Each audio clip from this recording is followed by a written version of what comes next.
Corporal Jake Hartley, Private Anthony Frampton, Private Christopher Kershaw, Private Daniel Wade, Private Daniel Wilford and Sergeant Nigel Coop. It was hard enough yesterday hearing that 6 soldiers had been killed by a bomb in Afghanistan, but today, now we know their names, now we've seen their photos in the papers, it's harder still. It brings home that these aren't faceless soldiers, but young men with families and life histories that are being tragically cut short. That is the initial response, at least the human response, the gut response. But beyond that, how do you mark these soldiers' deaths if you oppose the war?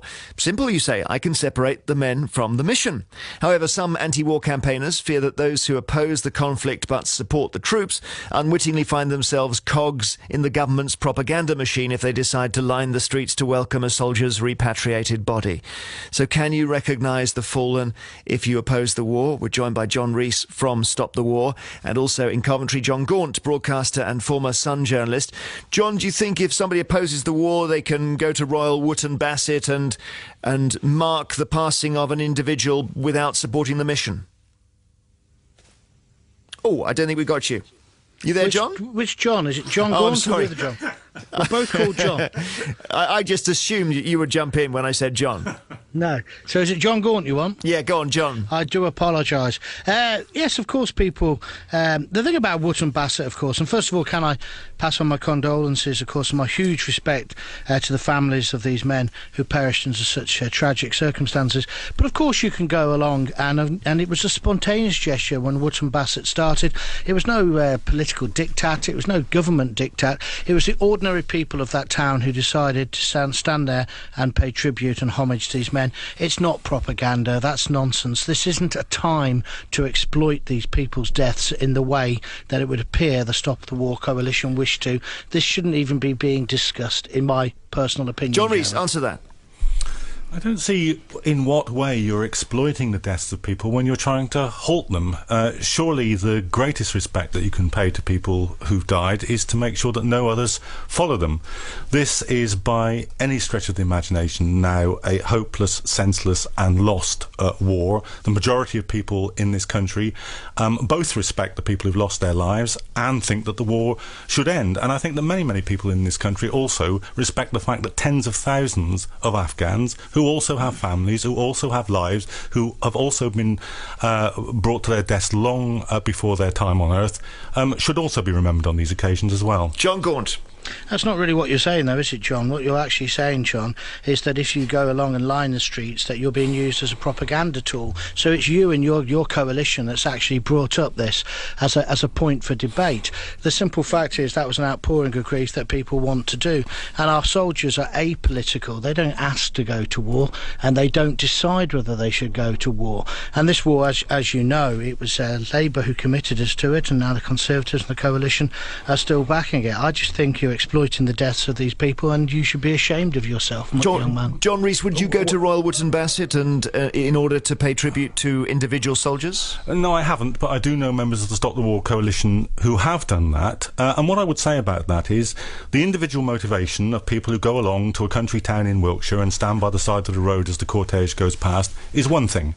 The decision to send a press crew to report it in the press, for the government to support it, for it to be turned into a royal borough of Wootton Bassett now, these are all political decisions which are completely separate, actually, from the motivation of the people who may or may not choose to line the streets. You're suggesting that they're cynical decisions, are you? I'm suggesting that what they try to do is to use the absolutely understandable grief of people who've lost people in the war in order to be able to send more people to their deaths, and that is, frankly, a form of political corruption. A little bit like your cynicism in using this to get yourself on national radio today to make your sixth form point.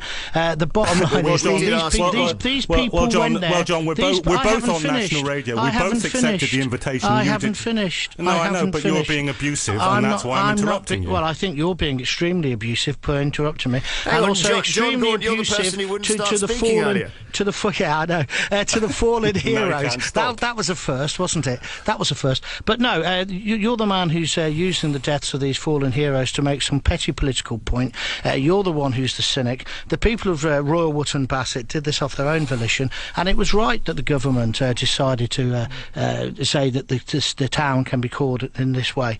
I really don't see why you're trying to make a big hoo-ha about it. And also, as well, how would you think we should honour the fallen heroes? How do you think we should honour them? You don't think we should be there to welcome their bodies back? You don't think the families today who have lost six people? You don't think those families? Are you going to filibuster if I can't answer? I haven't finished. No, but that's your point. You're extremely rude. You're extremely rude. Let him answer your question, John. Go on, no, fair enough. Well, the way in which the Stop the War Coalition has marked the death of soldiers in the past is to participate in the Remembrance Day with white poppies, to have naming of the dead events at the Cenotaph and in other places around the country where those who have died among the forces and those Afghans who've died, names are read out. They are the only ceremonies, by the way, in which lists of people who have lost their lives on both sides of this conflict are actually recognised as single individuals.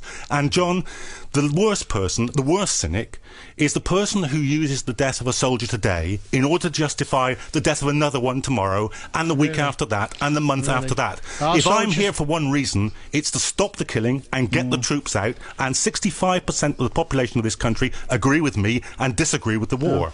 Right, the bottom line is these men are there, they're on a mission, they're going to fulfil that mission. We don't need people in our own country like you trying to denounce them and also try and put forward the argument in such a false way. Do you think he's sincere, Jon Gaunt? Somehow that we're... I'm finished. Somehow that our men are laying down their lives for no real reason. You're incorrect. They're there for a reason. They're brave men, and they're 6 brave men who lost their lives, and families are mourning today, and you've chosen to issue a press release and to start this hoo-ha. I think you're a disgrace.